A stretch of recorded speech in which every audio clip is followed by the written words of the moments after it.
नमस्कार सांग माने जय जगन्नाथ।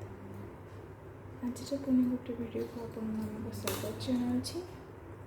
आज आम देखा मांडिया जिमार पे खाद्य 6 ରୁ 9 मंथ छुआ मान खाद्य गोटे बड़ स्पून मांडिया जिमा नहीं भल भाव चल नवा। रागी बा फिंगर मिलेट ए रही प्रचुर परिमाण आयरन कैल्शियम फाइबर और विटामिन मिनरल्स। यह आपणर शिशु को निश्चित दिंतु।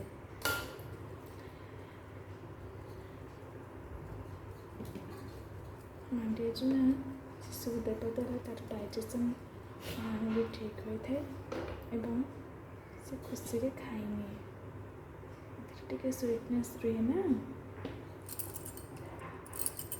देखिए मोर को भल भाव चल नहीं। चलते जावा नेक्स्ट प्रोसेस। लो फ्लेम रे गैस रे बसैकी आपको रोस्ट करके भाजी नवा।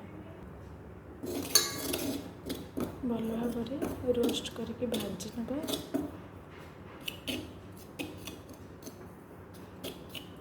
या बनवा बहुत सहज एवं न्यूट्रियस बेबी मानक पसंद आसे। थरे निश्चित आपण शिशु मानक ट्राए करंतु।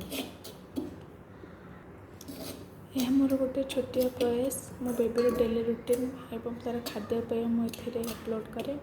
जदि आपण को वीडियो टिके भी उपकृत लगे कि आपण दरकार आसे so please like share comment and subscribe करने। देखिपे ये भल भाव भाजी हो जाए। गोटे बाउल थी पानी ऐड करना।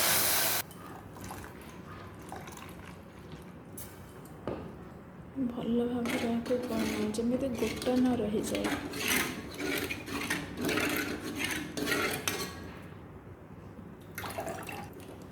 थिकनेस टिके बहला है पर्यंत या कुक करेंगे लो फ्लेम रे। देखिपे यार थिकनेस धीरे धीरे बहला हो।